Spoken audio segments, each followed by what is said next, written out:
आदि गुरुवे नमः। जुगाद गुरुवे नमः। सतगुरुवे नमः। श्री गुरुदेव नमः। सावन कृपाल रूहानी मिशन के मौजूदा सदगुरु संत राजेंद्र सिंह जी महाराज की असीम कृपा से हम सब भाई बहन स्पिरिचुअल टॉक्स चैनल पर सत्संगों का आनंद ले रहे हैं।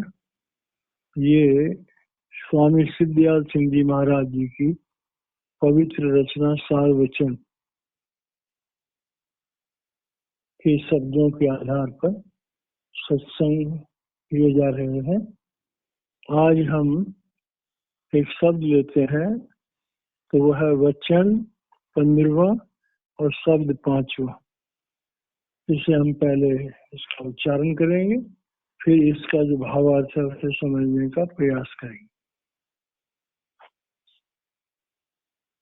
मित्र तेरा कोई नहीं संगियन में, पराक सोवे इन ठगियन में। मित्र तेरा कोई नहीं संगियन में, पराक सोवे इन ठगियन में। चेत कर प्रीत करो सत्संग में, गुरु फिर रंग दे नाम रंग में। धन संपत्ति तेरे काम न आवे, छोड़ चलो यह छिन में। मित्र तेरा कोई नहीं संगियन में, परख सोवे इन ठगियन में। प्यारे भाइयों और बहनों, जब भी हम महापुरुषों के शब्दों को सुनते हैं और उनका मतलब जानने का प्रयास करते हैं, तो हमारे सामने एक ही भावना आती है, और वो भावना है कि हमारी आत्मा का उस परमात्मा से बिछोड़ा, और वो परमात्मा अपनी आत्माओं से वापस मिलना चाहता है,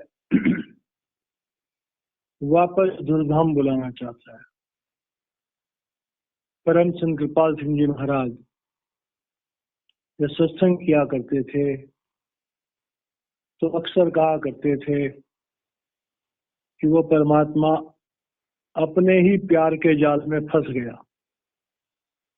महाराज जी कहा करते थे कि वो परमात्मा अकेला था, उसके दिल में आया कि मैं कोई अपने को प्यार करने वाला पैदा करूं जो मुझे प्यार करे। प्रभु की इच्छा हुई कि कोई उसे प्यार करे। प्रभु ने अपने मन में संकल्प किया और एको अहम बहुश्याम अपने अनेक रूप प्रकट कर दिए। अब जब अपने अनेक रूप प्रकट कर दिए तो वो सारे रूप उसी में समाये हुए थे। तो प्रभु ने सोचा इन्हें थोड़ा मैं अपने से अलग करूं। तो उन सब आत्माओं को प्रभु ने निरामय कोष दे दिया। हर आत्मा को अलग आइडेंटिटी मिल गई। अब वो आत्माएं जब प्रभु से अपने आप को अलग महसूस करने लगी तो उनके दिल में एक विरह की वेदना पैदा हुई, एक दर्द पैदा हुआ कि हम प्रभु से अलग हैं। प्रभु को बड़ा अच्छा लगा। प्रभु प्यार के महत्व को महसूस करना चाहता था। प्रभु की मौज हुई और प्रभु ने आत्माओं को और थोड़ा सा अलग कर दिया और वहां बन गया ब्रह्म का देश। जहां माया उत्पन्न कर दी और जीवों के अंदर एक और दूरी पैदा कर दी, हल्का सा भ्रम भी पैदा कर दिया। तो प्रभु देखना चाहते थे कि ये आत्माएं मुझसे दूर होकर मुझसे कितना प्रेम करती हैं। ब्रह्म का देश बना, वहां पर काल निरंजन भगवान की उत्पत्ति हुई, माया की उत्पत्ति हुई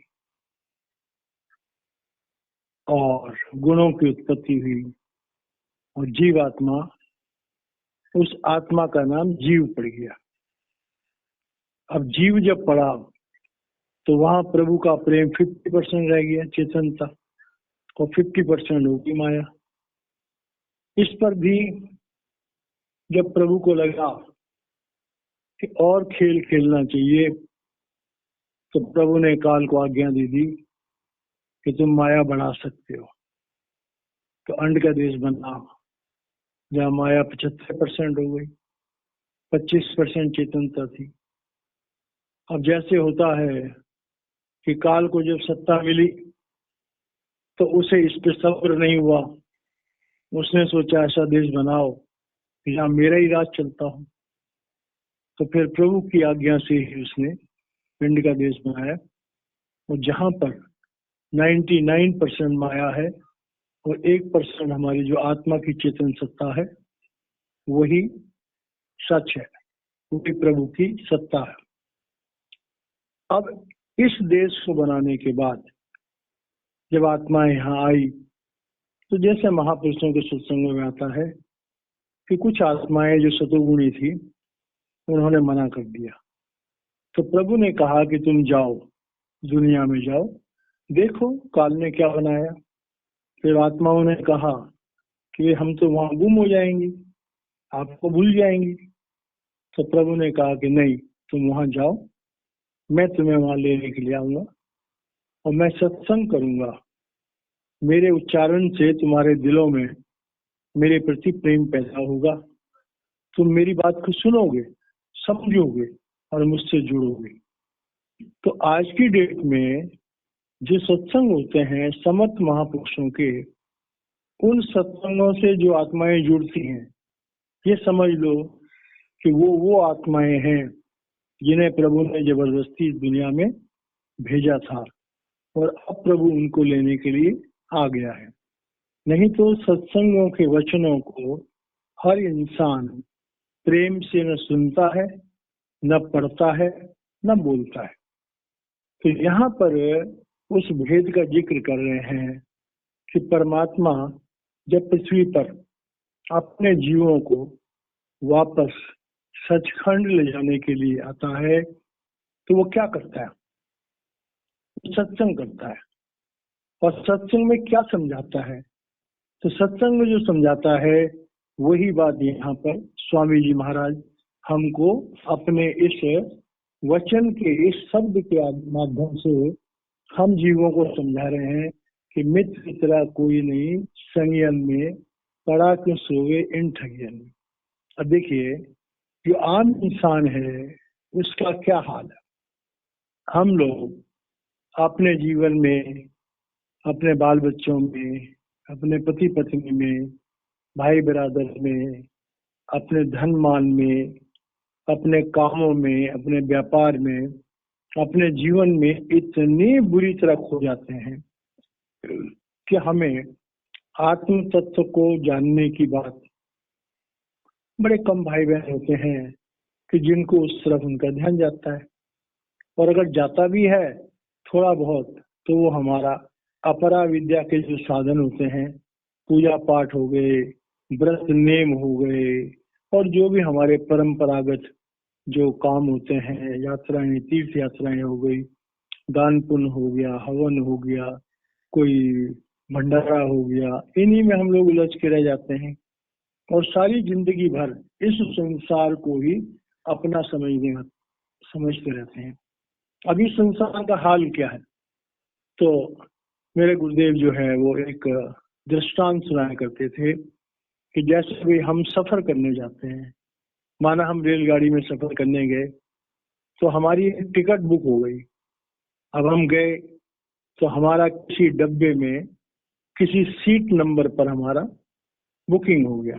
अब जब हम वहां गए तो हमने देखा कि हमारे दाएं भी कोई बैठा हुआ है, बाएं कोई हो सकता है या सीट खाली हो, ऊपर की सीट में भी कोई बैठा हुआ है। तो पूरे डब्बे में बहुत सारे लोग बैठे हुए हैं, कुछ सीटें खाली हैं। गाड़ी चलती है, हम गाड़ी में बैठ जाते हैं, आगे स्टेशन आता है, अगले स्टेशन पर कोई उतर जाता है, कोई चढ़ जाता है। ऐसे यात्रा चलती रहती है। हर स्टेशन पर कोई उतरता रहता है, कोई चढ़ता रहता है, तो हमारे बगल वाला कोई उठ गया, कोई वहां पर नया आ गया। ऐसे करते कराते और जब तक हमारा गंतव्य, जब तक हमारी मंजिल आती है, तब तक हमारे डब्बे में बहुत सारे परिवर्तन आ जाते हैं और हम भी अपने मंजिल आने पर डब्बे से उतर जाते हैं। तो जो समय हमने उस डब्बे में बिताया, हमारे अगल बगल के जो लोग थे उनसे हमारी बातचीत होने के कारण से थोड़ा अपनापन हो गया, थोड़ी मित्रता हो गई और हम उनको मित्र ही समझने लग गए उतनी देर जितनी देर हम गाड़ी में थे। लेकिन क्या गाड़ी से उतरने के बाद अक्सर जो गाड़ी में मिले हुए मित्र होते हैं उन्हें हम याद रखते हैं? नहीं। तो वही हाल हमारा संसार में है। हम जीव आत्माएं जब हमें प्रभु की दया से कहीं कोई शरीर मिलता है तो हम किसी माँ के गर्भ से जन्म लेते हैं। कोई हमारी माँ बनती है, कोई हमारा पिता बनता है, कोई हमारा भाई बनता है, कोई हमारी बहन बनती है। हम बड़े होते हैं, कोई हमारी पत्नी बनती है, फिर कोई हमारे पुत्र बनते हैं, पुत्री बनती हैं और ऐसे हमारा जीवन चलता है। और एक दिन हमारा सफर पूरा होता है, हम इस संसार रूपी गाड़ी से उतर करके अपने गंतव्य को चले जाते हैं। तो जैसे हमारा एक सफर होता है उसी तरह का समझ लो ये संसार है। अब यहाँ पर जो मित्र की बात है, स्वामी जी महाराज कह रहे हैं कि भाई मित्र कौन होता है। अब मित्र के बारे में जब हम बात करते हैं तो लोग क्या कहते हैं, ए friend in need is a friend Indeed. जो तुम्हारी जरूरत पर मदद करे तो तुम्हारा मित्र है। अब मित्र हमारे कुछ तो परिवार के लोग होते हैं, जो हमारे ब्लड रिलेशंस होते हैं, तो उनकी एक सामाजिक एक दायित्व होता है हमारे साथ मित्रता रखने का। हमारे परिवार के लोग हैं, हमारे रिश्तेदार हैं। फिर हमारे जो मित्र हमारे कॉलेज में कहो या हमारे वर्क प्लेस पे कहो, जिनसे हमारी हम ख्याली होती है, जिनसे हमारे विचार मिलते हैं, वो हमारे मित्र हो जाते हैं। जब तक हमारे विचार मिलते रहते हैं तब तक हम मित्र रहते हैं। जब विचार नहीं मिलते तो मित्रता खत्म हो जाती है। लोगों को गरज होती है, जब तक गरज होती है वो हमारे मित्र बन जाते हैं। जब उनकी गरज पूरी हो जाती है तो वो मित्रता खत्म कर देते हैं। तो हमें देखते हैं कि संसार में जितने भी मित्र हैं, चाहे वो अपने पारिवारिक हों और चाहे वो बाहर के लोग हैं, अक्सर वो मित्रता जो है किसी न किसी गरज से जुड़ी होती है। जब जिसकी गरज पूरी हो जाती है तो वो अपना किनारा कर लेता है। लेकिन असली मित्र कौन है? तो असली मित्र के बारे में आता है कि जिना दिसंदड़िया मेरी दुर्मत मंजे, जिना दिसंदड़िया मेरी दुर्मत मंजे मित्र असाडे सुई। कुंसावन कहते हैं कि जिनको देखने से हमारी दुर्मति नाश हो जाती है, हमारी कुमति का नाश हो जाता है, वही हमारे असली मित्र है। जिना संदड़िया मेरी दुर्मत बंजे मित्र असाडे सुई। तो हमारा सच्चा मित्र कौन है? हमारा सच्चा मित्र क्या तो परमात्मा है जो कभी बदलता नहीं, या फिर एक समर्थ सदगुरु है जो कभी बदलता नहीं। जो समर्थ सदगुरु होते हैं, जब वो किसी जीव को नामदान देते हैं तो उससे तब तक नहीं छोड़ते जब तक उसे प्रभु की गोद में जाकर के न बिठा दें। दुनिया में हम देखते हैं कि जो हमारे शारीरिक मित्र होते हैं, शारीरिक गरज के मित्र होते हैं, वो हमारा साथ छोड़ देते हैं। जो हमारी मानसिक गरज के मित्र होते हैं वो भी हमारा साथ छोड़ देते हैं। यहाँ तक कि एक दिन आता है कि शरीर भी हमारा साथ छोड़ देता है। लेकिन एक समर्थ सदगुरु जो है वो हमारा साथ कभी नहीं छोड़ता। अब समर्थ सदगुरु कौन होता है? वो परमात्मा की शक्ति, जिस शरीर में काम कर रही होती है उसी को हम समर्थ सदगुरु कहते हैं। अब वो हमारी आत्मा का चार्ज लेता है, क्योंकि अगर ये शरीर नाश हो जाता है तो आत्मा तो फिर भी है, अंडी शरीर में है, ब्रह्मंडी शरीर में है। तो सदगुरु परमात्मा और हम आत्मा, तो हमारी आत्मा का चार्ज लेने की ताकत रखने वाला जो मनुष्य शरीर होता है उसे हम एक समर्थ सदगुरु कहते हैं। तो स्वामी जी महाराज कह रहे हैं, ए जीव आत्मा, तो संसार में जिस माया जाल में पड़ी हुई है, प्रारब्ध कर्मों के अनुसार जो तुझे जीवन मिला, परिवार मिला, समाज मिला, वातावरण मिले, ये तेरे प्रारब्ध कर्मों का प्रतिफल है, ये तेरे जीवन की सच्चाई नहीं है। जब तक तेरे कर्मों का विधान है तो इन सब लोगों के साथ रहेगी, और जो लोग भी तेरे साथ हैं वो एक तरह से तेरे को गुमराह करने वाले हैं, ठगने वाले हैं। ठगियन मतलब कि अपनी तवज्जो को संसार में उतना ही दो, उतना ही संसार में रमण करो कि जिसके बिना गुजारा नहीं। अगर संसार में ज्यादा रमण करोगे तो हमारे जो संचित जो हमारे क्रियामान कर्म जो हैं वो सकाम कर्मों में बदल जाएंगे। तो यहाँ पर स्वामी जी महाराज कह रहे हैं कि पहली अवस्था ये है कि हम ये देखें क्या प्रभु के सिवाय, क्या एक समर्थ सदगुरु के सिवाय कोई भी ऐसा इंसान है जो हमारी आत्मा के साथ मित्रता कर सके और हमें जन्म जन्मों तक हमारा साथ न छोड़े। तो हम ये देखेंगे कि ऐसा रिश्ता कोई भी नहीं है, ऐसा रिश्ता कोई भी नहीं है जिसका प्यार कभी खत्म ना हो, जिसका प्यार अनकंडीशनल हो। आगे कह रहे हैं, चेत कर प्रीति करो सत्संग में, गुरु फिर रंग दे नाम अरंग में। अब ये बात बड़ी गहराई से समझने वाली है। जैसे कहा कि प्रभु जो दुनिया में आता है तो वो जीव आत्माओं को सत्संग से जोड़ता है। अब सत्संग से जोड़ने का मतलब यह है कि सत्य हमारी आत्मा है, तो हमारी आत्मा को जागृत करता है। चेत कर प्रीति करो सत्संग में। अब चेत कर का मतलब यहाँ पर है कि हमारा कुछ तो फर्ज होना चाहिए ना। अब माना यूट्यूब पे सत्संग आ रहे हैं और कोई आदमी यूट्यूब पे सत्संग को क्लिक ही नहीं करे, यूट्यूब को ओपन ही नहीं करे, तो सत्संग कहाँ से सुनेगा। तो कम से कम इतनी चेतना तो हमारे अंदर होनी चाहिए ना कि चलो भाई सत्संग सुन लो, चलो भाई महापुरुषों की बातों को समझ लो, चलो भाई जीवन का जो असली रहस्य है उसको समझने का प्रयास करो। स्वामी जी महाराज कह रहे हैं कि दुनिया के सारे काम करो, लेकिन दुनिया के काम करने के साथ साथ जो है सत्संग से भी प्रेम करो। अब सत्संग से प्रेम क्यों करो कि वे हम शरीर को तो दिन में 3 बार 2 बार 3 बार भोजन देते हैं, मन को भी हम जब हमें समय मिलता है हम ज्ञान प्राप्त करके मन को भोजन देते हैं। तो वे हमारी जो आत्मा है इस आत्मा को भी तो भोजन देना होगा। और आत्मा का भोजन क्या है? आत्मा का भोजन वैसे तो शब्द और प्रकाश है, लेकिन शब्द और प्रकाश की जानकारी जो है वो हमें सत्संगों में मिलती है, महापुरुषों के वचनों में मिलती है, स्वाध्याय से मिलती है, परोपकार से मिलती है। तो कह रहे हैं कि जिस इंसान को अपनी आत्म जागृति चाहिए उसे सत्संगों में जाना चाहिए।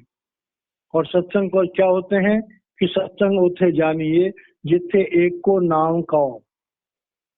सत्संग उस जगह का नाम है जहां सिर्फ आत्मा और परमात्मा की बात होती हो, जहां दुनियादारी की कथा कहानियां चलती हो।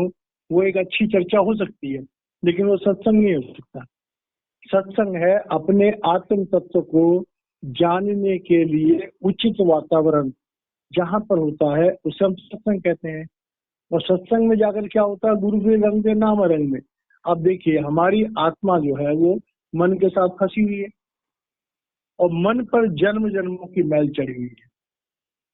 जन्म हमारे मन पर संस्कारों की मैल चढ़ी हुई है। हमने करोड़ों जन्म लिए और उन जन्मों में जो कर्म हम भोग नहीं पाए वो संचित कर्म बनते चले गए। अब संचित कर्मों का बहुत बड़ा पहाड़ जो है वो हमारे मन के साथ जुड़ा हुआ है। अब हमें एक ऐसा गुरु चाहिए जो हमारे जीवन में हमारे संचित कर्मों के पहाड़ को खत्म करे। हमारे प्रारब्ध से हमारा जीवन बना, पहले बने प्रारब्ध और फिर बना शरीर। तो जो हमें प्रारब्ध मिले हैं इसमें भी बहुत सारी ऊंच नीचताएं हैं, बड़ी परेशानियां भी हैं, बड़े धोखे भी हैं। तो जो हमारे प्रारब्ध कर्मों को कटवाने के लिए हमें 5 नाम का सिमरन दे। हमारा लेखा काल के यहाँ से फाड़ दे, कदम कदम पर हमारी रखवाली करे, और हमें जो है वो इनसे तमोगुण, रजोगुण और सतोगुण, अरंग का मतलब होता है त्रिगुणातीत, 3 गुणों में ही रंग है, 3 गुणों में ही वासनाएं हैं। त्रैगुण्य विषया वेदा निश्चय गुणो भवर्जुन निर्द्वंदो नित्य सत्यस्थ निर्योग छे मातुमान। भगवान कृष्ण भी क्या कहते हैं अर्जुन को कि भाई तुम अरंग हो जाओ, 3 गुणों से परे हो जाओ। तो स्वामी जी महाराज कह रहे हैं कि जब कोई इंसान सत्संग से प्रेम करता है और सत्संग किसी समर्थ सदगुरु के द्वारा जो सब उच्चारण किए जाते हैं, जो राज बताए जाते हैं, उनका जिक्र जहां पर होता है उसे सत्संग कहते हैं। और जब सत्संग होता है तो गुरु क्या करता है कि हमारे ऊपर जो मन माया के पर्दे चढ़े हुए हैं उन्हें दूर करता है। और इस बात को और गहराई से समझना हो तो भाई हम दुनिया में जी रहे हैं, ये पिंडी देश है। पिंडी देश में मन इंद्रियों का, ये हाड़ मांस का शरीर है, इसे पिंडी शरीर कहते हैं। इसमें जो मन है उसे पिंडी मन कहते हैं। जब ये शरीर हमारा छूट जाता है, अगला शरीर हमारे पास है अंडी मन, अंडी शरीर, जो प्रकाश और शब्द का बना हुआ है, लेकिन उसमें भी कुछ ना कुछ दूषित बातें हैं। उसके बाद आता है ब्रह्मंडी शरीर, जो बहुत प्योरिफाइड है, ब्रह्मंडी शरीर और ब्रह्मंडी मन। तो ये 3 गुणों में है। तो तमोगुण, रजोगुण, सतोगुण, तीनों गुणों से परे ले जाने की जो ताकत है वो एक समर्थ सदगुरु में। गुरु फिर रंग दे नाम अरंग में। अरंग मतलब जिसमें कोई रंग नहीं है, और वो है प्रब्रह्म का देश। तो स्वामी जी महाराज कह रहे हैं, ए दुनिया के लोगों, ए परमार्थियों, ए सत्संग से प्रेम करने वाले लोगों, ए सतोगुणियों, अगर तुम चाहते हो कि तुम्हारा मनुष्य जीवन सफल हो, तुम्हें जिस काम के लिए मनुष्य जीवन मिला है वो काम तुम्हारा पूरा हो, तो अपने जीवन में एक समर्थ सदगुरु से जुड़ो। और समर्थ सदगुरु से जुड़ने के लिए जो पहला कदम है वो है सत्संगों से प्रेम करो। चाहे वो सत्संग कहीं कोई मोहल्ले में हो रहा हो, चाहे वो सत्संग कोई यूट्यूब पे हो रहा हो, और चाहे सत्संग किसी और सोशल मीडिया पे हो रहा हो। अगर वो सत्संग किसी समर्थ महापुरुष के द्वारा गाइडेड है, उनके रहमो करम से हो रहा है, तो जरूर उसमें आत्मा और परमात्मा की बात आएगी। जरूर उसमें आएगा एक समर्थ महापुरुष जो है वो हमारी आत्मा को कर्मों के विधान से मुक्त करा सकता है और त्रिगुणातीत करके हमें प्रब्रह्म के देश में ले जा सकता है और हमें मोक्ष दिला सकता है। कोई भी सत्संग सुन लो, किसी भी जाति का, किसी भी धर्म का, किसी भी देश का, किसी भी भाषा का सत्संग सुन लो, उसमें प्रभु सत्ता के इस गुण का जिक्र आता है कि वो परमात्मा हमें इस माया के देश से छुड़ा करके और अपने निज धाम ले जाने के लिए समर्थ है। और वो धाम कैसा है कि न तद भाष्यते सूर्यो शशांको न पावका यद गत्वा न निवर्तन्ते तद धाम परमम मम। कहते वो ऐसा धाम है प्रभु का जहाँ ये बाहर के चंद्रमा सूर्य वगैरह कुछ नहीं होते। वहां तो प्रभु की जो अपनी ज्योति है, जो हमारी आत्मा का अपना स्वरूप है, उसी में ज्योति होती है। हर चीज अपने प्रकाश से प्रकाशित है। तो स्वामी जी महाराज कह रहे हैं कि भाई सत्संग और सतगुरु की महिमा को समझो। अब इसमें 3 बातें आई। पहली बात आई है अपने मनुष्य जीवन की महत्ता को समझो। दूसरी बात आई है दुनिया में जो हमारे रिलेशंस है, जो दुनिया में हम कहते फिरते हैं ये मेरा मित्र है, ये मेरा मित्र है, ये मेरा मित्र है, अगर हम सही ढंग से एनालिसिस करेंगे तो हमारा मित्र कोई भी नहीं। हमारा मित्र तो हमारा शरीर भी नहीं, हमारा मित्र तो हमारा मन भी नहीं, मन भी हमारा मित्र नहीं, मन भी हमें धोखे देता है। तो मित्र तो जो है वो एक सदगुरु के सिवाय, परमात्मा के सिवाय हमारा कोई मित्र हो ही नहीं सकता।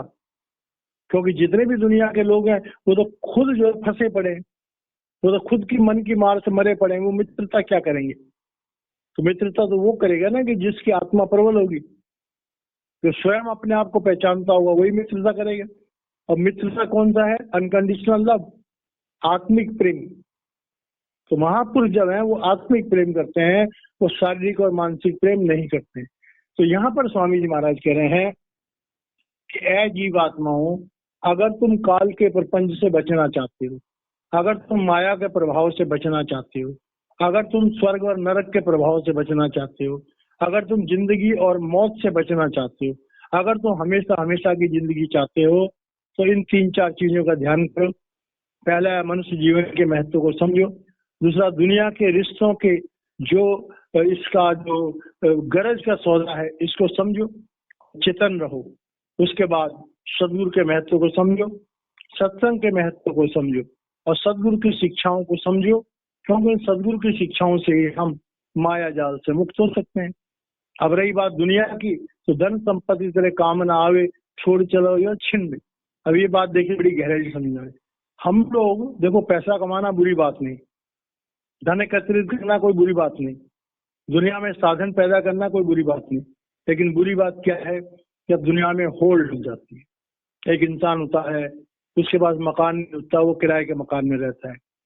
जैसे तैसे करके परमात्मा कृपा करता है, उसका छोटा सा अपना मकान बन जाता है। उसके पास चलने फिरने के लिए कुछ नहीं होता, उसे एक साइकिल मिल जाती है। उसके पास थोड़ा बहुत धन धान्य हो जाता है। जब उसके पास थोड़ा हो जाता है, फिर उसके दिल में आता है, नहीं मेरा मकान बहुत छोटा है, थोड़ा सा बड़ा होना चाहिए। साइकिल में मजा नहीं आता, स्कूटर होना चाहिए, मान सम्मान भी होना चाहिए। चलो भाई, उसका मकान भी बड़ा बन गया, स्कूटर भी आ गया, मान सम्मान भी हो गया। फिर उसके दिल में उक उठती है, नहीं मेरा मकान और बड़ा होना चाहिए, मेरे पास कार होनी चाहिए, मेरे पास सामाजिक दायरा होना चाहिए। और करते कराते फिर तरीका तो ये होना चाहिए कि प्रभु मुझको इतना दीजिए, जामे कुटुंब समाए और मैं भी भूखा ना रहूं, साधु न भूखा जाए। और अपने मनुष्य जीवन को सफल बनाने के लिए हम ध्यान लगाएं, मेडिटेशन करें, परोपकार करें। लेकिन नहीं, हम तो दुनिया को ज्यादा से ज्यादा ओढ़ने में, दुनिया को ज्यादा से ज्यादा इकट्ठा करने में, दुनिया की ज्यादा से ज्यादा मौज मस्ती करने में, दुनिया का ज्यादा से ज्यादा आनंद लेने में फंस जाते हैं। और जो काम हमने, जो एनर्जी हमने अपने मनुष्य जीवन को सफल करने के लिए लगानी थी, वो एनर्जी हमने दुनिया की मौज मस्ती में लगा दी। और करते कराते बुढ़ापा आ गया, शरीर भी जर्रर हो गया। अब न बैठा जाता है, न चला जाता है, न खाया जाता है, न पिया जाता है। और अक्सर देखने में आता है कि बड़े बड़े संपन्न लोग हैं, जब उनका बुढ़ापा आता है तो उनके पास दुनिया भर का पैसा है, लेकिन कुछ खा नहीं सकते। दुनिया भर के आराम के सामान है, लेकिन उनको नींद ही नहीं आती। तो ये देखिए कि जिस शरीर को लिए हम फिरते हैं, जिस शरीर पर इतना इतराते हैं, जिस शरीर से हम भोग भोगते हैं, वो शरीर हमारा एक दिन साथ छोड़ देता है। और बाद में जो है, कई लोग तो ऐसे भी होते हैं जो खाट पर पड़े पड़े अपना दम तोड़ देते हैं। तो स्वामी जी महाराज कह रहे हैं कि ये संसार बुरा नहीं है, धन संपत्ति बुरी नहीं है, लेकिन इसका इस्तेमाल करो, इसे भोगो मत। भोगने का मतलब तो उसमें डूब जाना। संसार के जो साधन प्रभु ने तुम्हें दिए हैं, मुबारक हैं, चाहे वो कम है चाहे ज्यादा है, चाहे तुम पे करोड़ रुपया है, अरब रुपया है, और चाहे तुम्हारे पास लाख है चाहे हजार है। जिसके पास जो धन है, उसको एक मानवता के हिसाब से उसे मिल बांट के भी खाएं, परोपकार में भी लगाएं, अपने जीवन को भी आराम दें, और अपने जीवन के उस मकसद को भी ना भूलें कि जो हमारा उद्देश्य है कि आत्म जागृति का। क्योंकि ये बात हर इंसान को सोचने वाली होगी कि छोड़ चलो या छिन। जिस समय हमारी आत्मा इस शरीर से निकलेगी, इस शरीर के साथ जुड़े हुए हमारे जो संबंध है, चाहे लाख रुपया है, करोड़ रुपया है, अरब रुपया है, खरब रुपया है, सब यहीं का यहीं रह जाएगा। आवत संग न जाए संगोती, कहा बहे दर बांधे हाथी, कह कबीर अंत की बारी, हाथ झाड़ जो चला जुआरी। कि भाई इंसान जो है जितनी मर्जी दौलत इकट्ठी कर ले, लिया दिया सब संग चलेगा और खाया पिया सब अंग लगेगा। जो हमने परमार्थ किया है, परोपकार किया है, निष्काम सेवा करी है, दूसरों का बिना गरज के हमने जो सेवा करी है, जो किसी की मदद करी है, वो सब हमारे आत्मा के साथ, वो हमारे परोपकार में लिखा जाएगा। और हमें अगले जन्म में भी जो भी हमारा जीवन होगा, वहां पर हमें उसका फल मिलेगा, और फल भी हमें मिलेगा आत्म जागृति के रूप में। तो स्वामी जी महाराज कह रहे हैं कि इस संसार की हर चीज मुबारक है, उसका कोई मतलब है, लेकिन इस संसार को इस्तेमाल करो, भोगो नहीं। अगर भोगने के चक्कर में पड़ जाओगे तो तुम्हारा मनुष्य जीवन जो है वो बेकार चला जाएगा, और जिस उद्देश्य के लिए परमात्मा ने हमें मनुष्य जन्म दिया है वो बेकार चला जाएगा। और मुबारक है वो लोग तो मनुष्य जीवन प्राप्त करके जिनका सतोगुणी जीवन होता है, जिनके जीवन में एक समर्थ सद्गुरु होता है और समर्थ सद्गुरु से जिनको नामदान मिलता है और जिनके संचित कर्मों का नाश हो जाता है, जो शब्द और प्रकाश से जुड़ जाते हैं, जिनका काल के यहाँ से लेखा फट जाता है, ऐसे जो जीव हैं, अगर वो भी सत्संग के लिए पूरा ध्यान न करें और अपने मनुष्य जीवन का जो परम उद्देश्य है आत्म जागृति का, उसके लिए न करें, तो भाई ये तो बहुत बुरी बात है। तो खासकर ये संदेश उन भाई बहनों के लिए है कि जिन्होंने नामदान ले लिया है या जो सच्चे परमार्थी हैं, तो उनको अपना समय निकाल करके अपनी आत्म जागृति के लिए पूरा प्रयास करना चाहिए। यथासंभव जो है वो अपनी सेवा भी करनी चाहिए, निष्काम सेवा करनी चाहिए, अपने धर्म स्थानों में जाके सेवा करनी चाहिए, चाहे अपना आश्रम है तो आश्रमों में सेवा करनी चाहिए, अपनी कमाई का दशमांश देना चाहिए, अपने शरीर के अपनी ताकत का सेवा में लगा करके दशमांश देने से तन मन और धन तीनों का दशमांश जो है हमें जरूर अपने धर्म स्थानों में सदगुरु के नाम पर, परमात्मा के नाम पर करना चाहिए। वही हमारी असली कमाई है, बाकी तो दुनिया की दौलत जो है वही छूट जाएगी। तो इस तरह से जो है इस सब्जेक्ट को हमें बार बार समझाने के लिए परमात्मा पृथ्वी पर आता है। आज की डेट में जो समय के सदगुरु हैं, वो जैसा हम लोगों को जानकारी है, सावन कृपाल रूहानी मिशन के मौजूदा सदगुरु संत राजेंद्र सिंह जी महाराज पूरे विश्व में जाकर के लोगों को आत्म जागृति का संदेश दे रहे हैं और उस अमर विद्या से जोड़ रहे हैं, जिसको प्राप्त करने से हम मोक्ष की अवस्था में पहुंच सकते हैं। जो भाई बहन इस अमर विद्या को जानना चाहते हैं, वो वक्त के मौजूदा सदगुरु संत राजेंद्र सिंह महाराज जी से कॉन्टेक्ट कर सकते हैं और उनसे इस विद्या को ग्रहण कर सकते हैं। इन्हीं शब्दों के साथ वाणी को विराम देता हूँ। आगे का कल होगा। जय महाराज जी।